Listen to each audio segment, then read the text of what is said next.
the fact that he had a lipstick camera pointed at me from an art object, that he laid a table that was preposterously long and thin with a tablecloth made of an American flag to make it look like a coffin so that I would spill my coffee on the flag of my own country.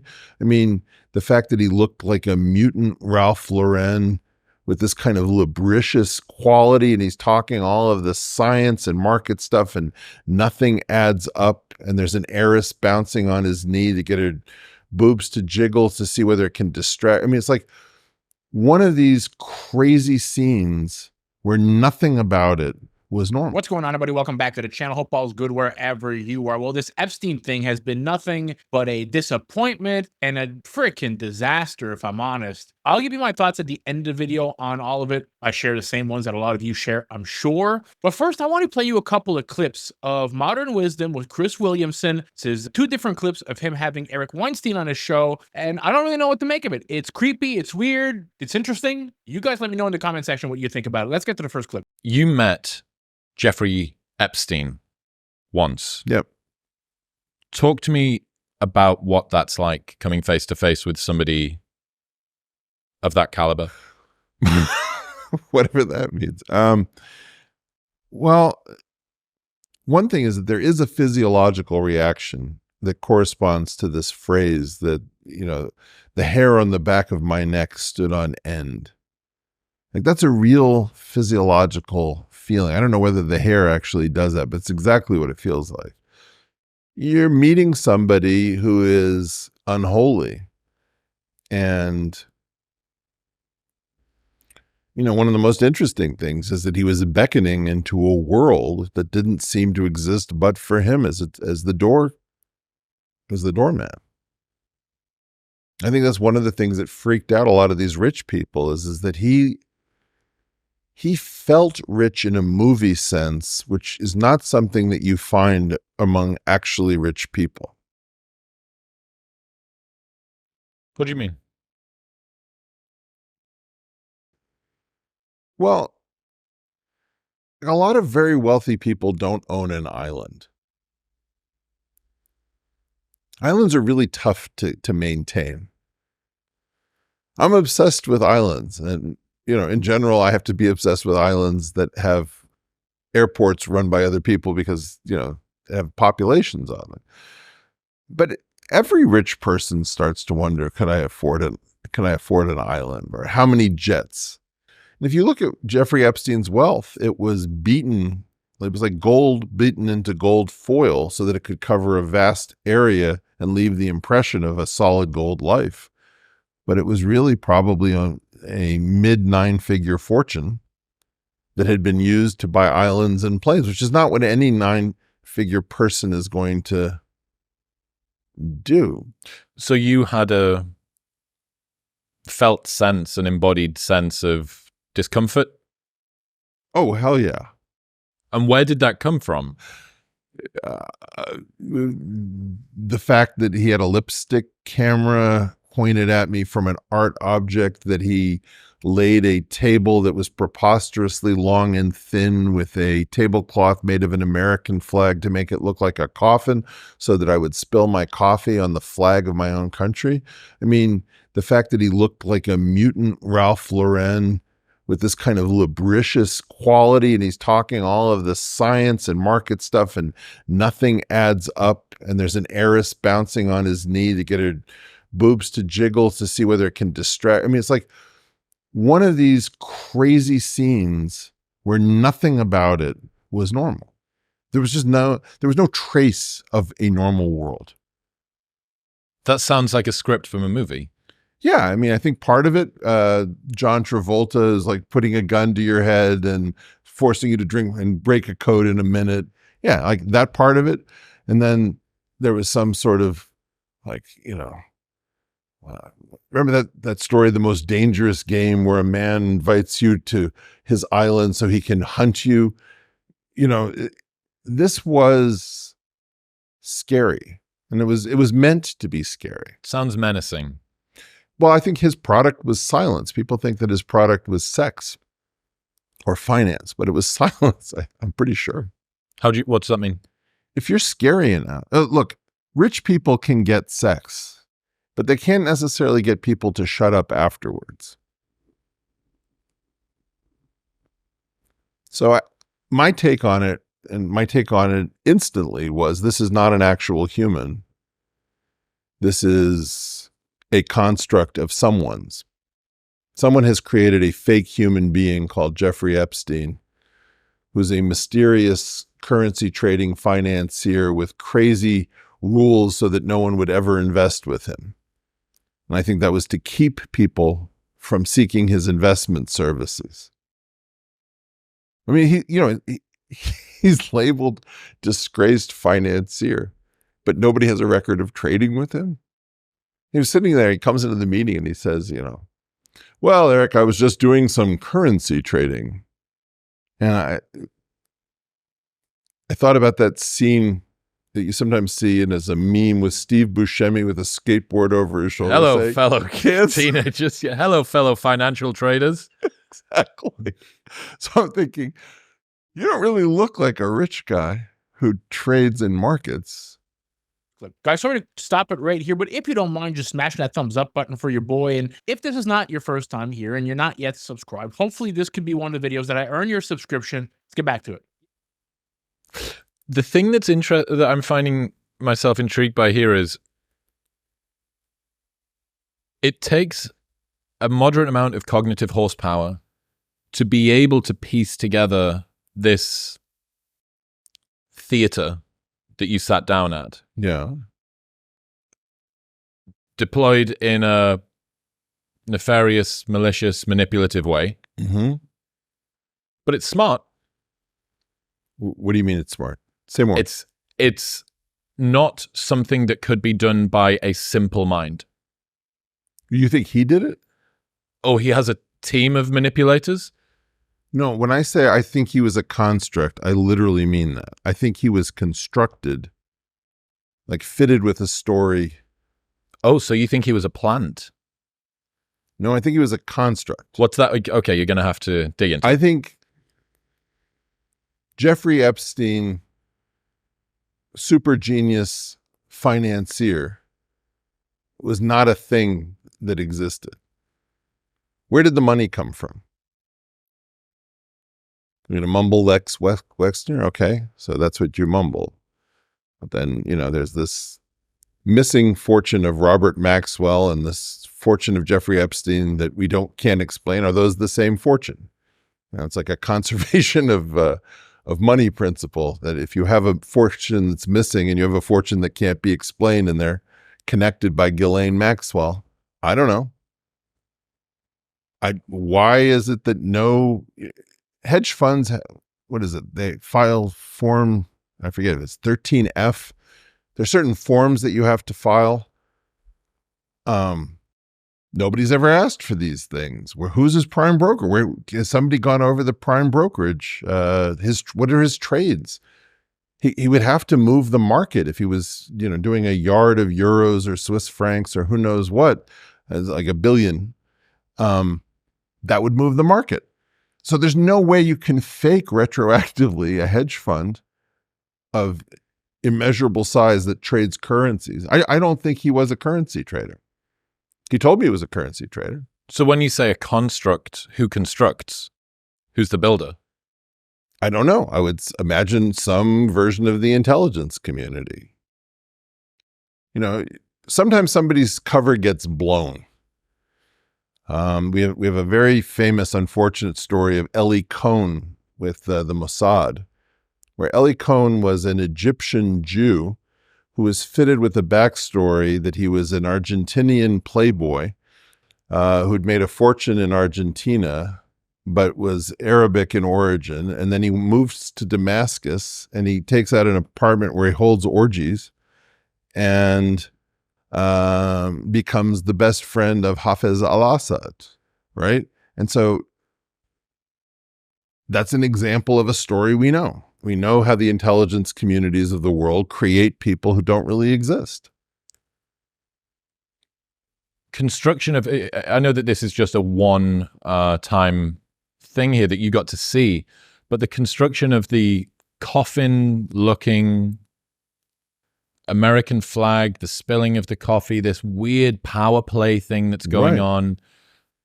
That seems, now that you say that, it wasn't him even pulling his own strings, perhaps, it makes a lot more sense. But even that degree of sophistication, I learned this from Daniel Schmachtenberger. We sat down and he's spent some time with particularly powerful people. Yeah.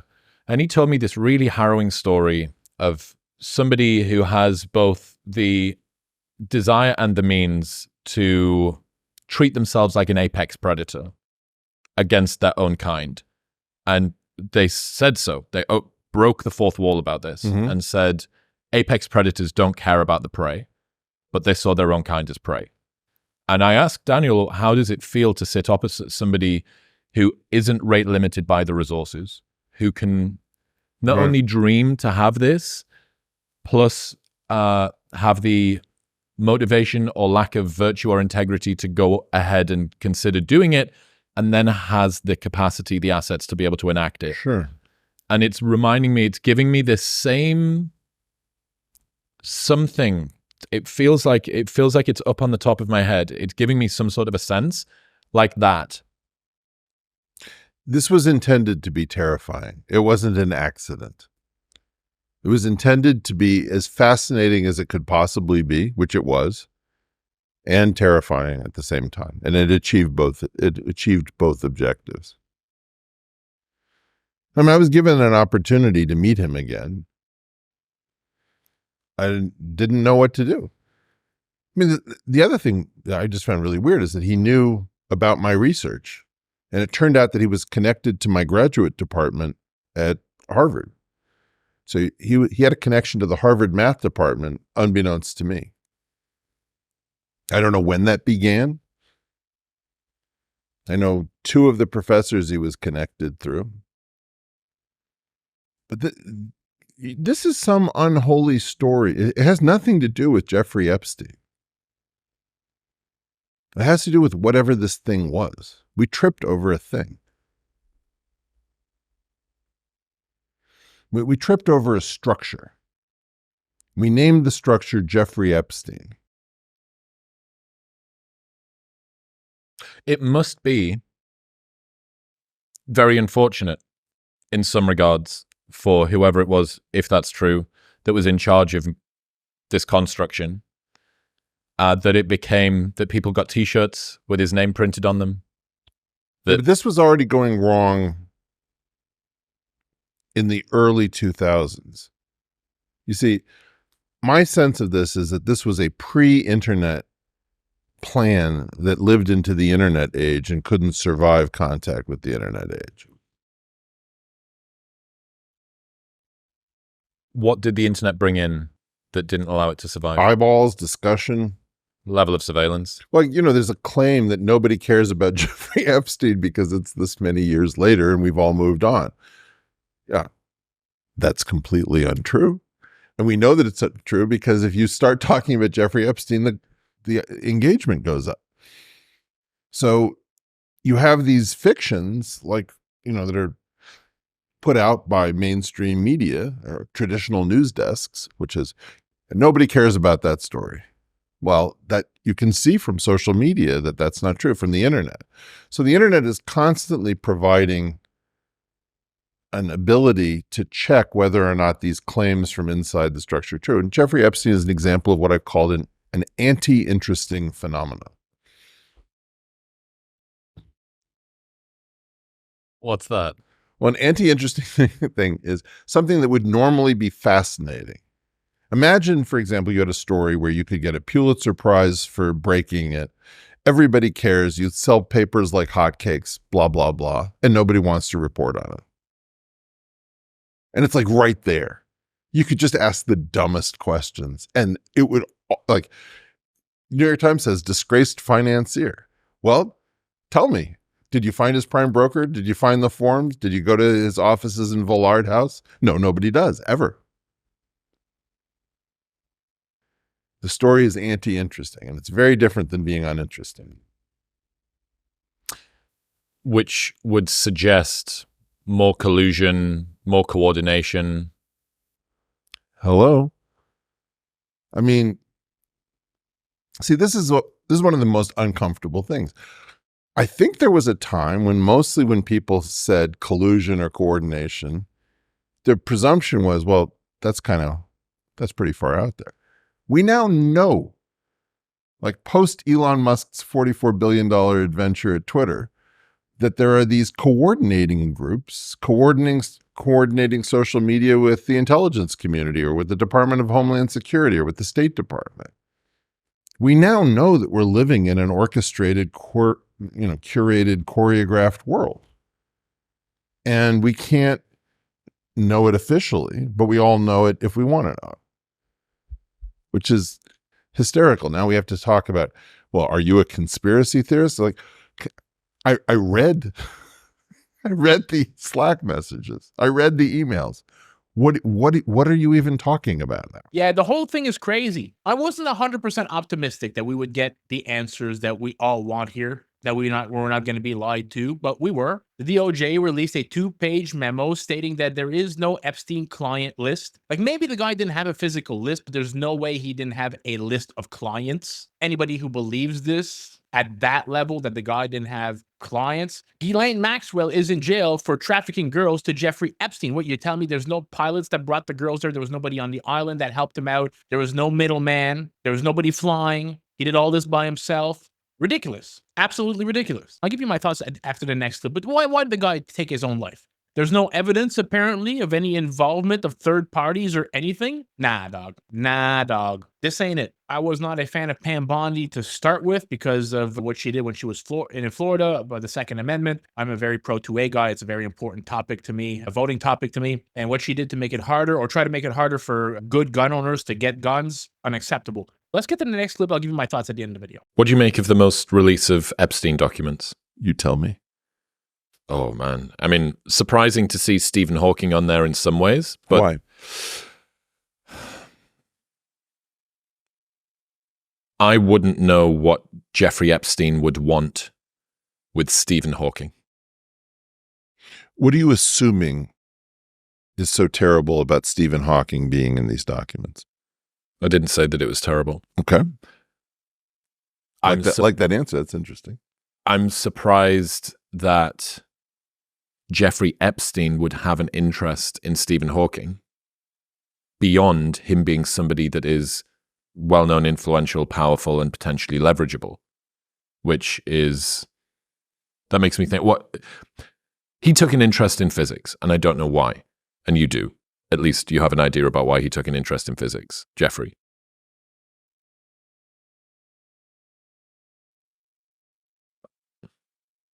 But I don't know why. I don't know why Jeffrey Epstein was interested in physics. Well, what would you guess? There's some special mathematics there that allows him to, or the people that he is associated with, to better be able to predict things, to be able to use it in some sort of a way around financial markets, around new technology that's emerging, to just be able to see the direction that the future of technology is moving in, perhaps. You know more about this than me. Come on. Well, I'd go back to this conference that he held. I think it's 2006 or 2004, called Confronting Gravity. So he holds a conference. I don't think he holds it on this island, on his island. I think he holds it on St. Thomas, maybe.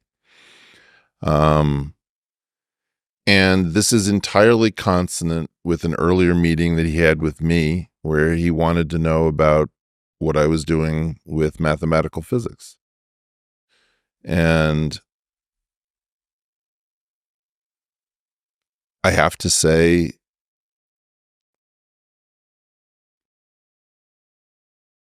look, why gravity? Gravity is in some sense about the fabric of space-time. And if there are things about the fabric of space-time that you can unlock that are not contained in general relativity nor in the standard model, how much power do you think is in that? You saw what the neutron did to unlock the strong force. You can take out a city with a little bit of physics. I'm going to turn this around, Chris, because we had a great dynamic the last time, and I want to see you play with ideas too. Tell me what you imagine might be the power beyond the standard model in general relativity. If we can already destroy all of humanity, albeit with some complications, you have to engineer a bomb. What do you think might be on the other side of the next great discoveries? Well, I mean, this gets into sci-fi and speculation around that probably fits the next Marvel series. They should use this as the tagline. I would guess things to do with being able to move across space. Okay. Wormholes, time. If there are other higher dimensions, if that allows you to access, if the multiverse theory holds, if that allows you to access different universes and to move between them. It might be limitless power. It could be limitless power in the form of energy. It could be limitless power in the form of travel. What if it allows you to control neutrinos in a new way? I mean, like, people don't think about neutrinos. It's very hard to send a particle through planet Earth unscathed, but neutrinos do it, right? So in some sense, if you were a sovereign nation, wouldn't you be focused on physics? I mean, look, here's the thing that I just don't understand. I'll be totally honest about it. Who isn't interested in this stuff? You have to be crazy to do what we're doing with physics. We're running physics into the ground. Physics is, you'll go to a Marvel movie about some guy trying to collect rings or stones to get infinite power over the universe. That's physics. That's not stones. When you see somebody talking about limitless power, think physics. Don't think money. Think physics. Physics is the source of infinite power.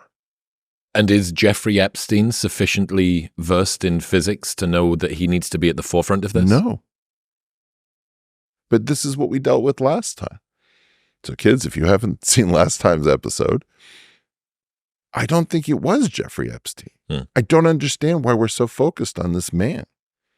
Why aren't we focused on whatever created him? Like, this is really weird. We can't think. Take half of all the time you spend thinking about Jeffrey Epstein, talking about Jeffrey Epstein, everybody talking about it, and spend half of that time saying, what do we think about whoever was behind Jeffrey Epstein? Whatever was behind Jeffrey Epstein is what I think cared about gravity, cared about space-time, cared about physics.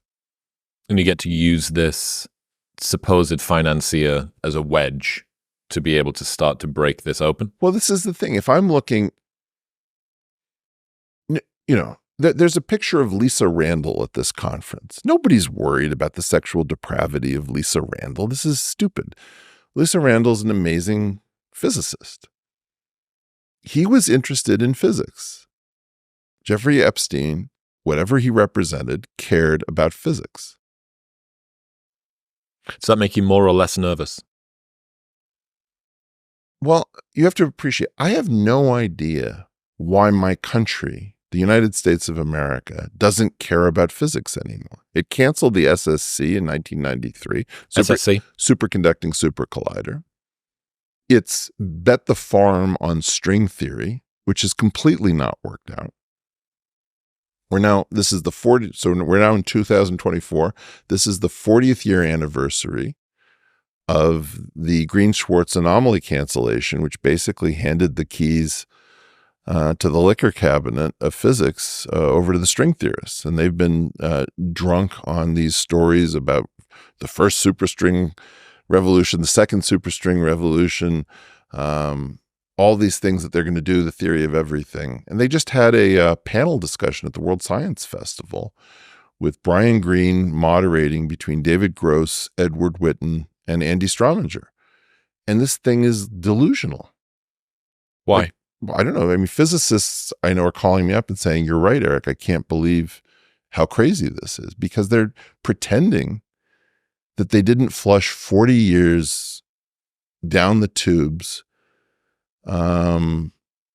driving physics into a ditch. Yeah. 1,000 victims, Pam Bondi said. The list is on my desk. Thousands of videos of these underage girls raped, doing stuff. With who? Thousands of victims, 0 perpetrators. Like, the American public is not stupid. The most believable part of the whole thing is that he would have killed himself. Okay, let's say that's true, which is suspect at best. And if, as Judge Judy says, if it doesn't make sense, it's a lie. And that's a lie too, in my opinion. But let's just say that's true. How do you make sense of all the other stuff?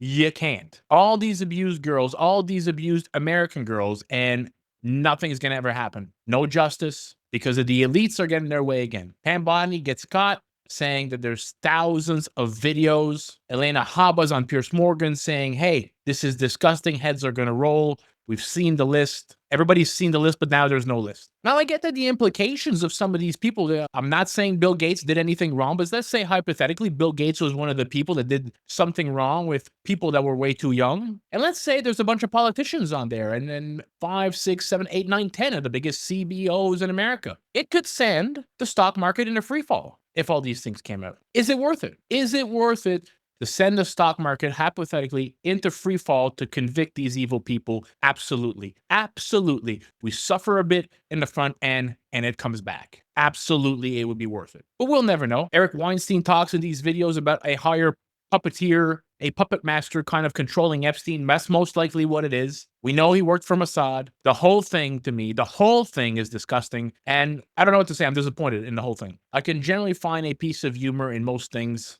that we talk about, good or bad. I can generally find something, a silver lining. I can't here. There is none. We've been lied to forever. We thought this would be the administration that wouldn't lie to us at those levels. We were told that the Biden administration covered all this up. They were lying to you. Pam Bondi does phase 1 of the Epstein files, gives them to these influencers. They have this big ceremony giving them exactly what was already out in the public. This is only phase 1. We're going to have phase 2, but now there's no phase 2. Phase 2 is nothing. I'm sorry, guys. I'm sorry to go on. This one pisses me off. This one, I hate to see bad things happen to people that don't deserve it, but I hate seeing it happen to little kids and children and underage people.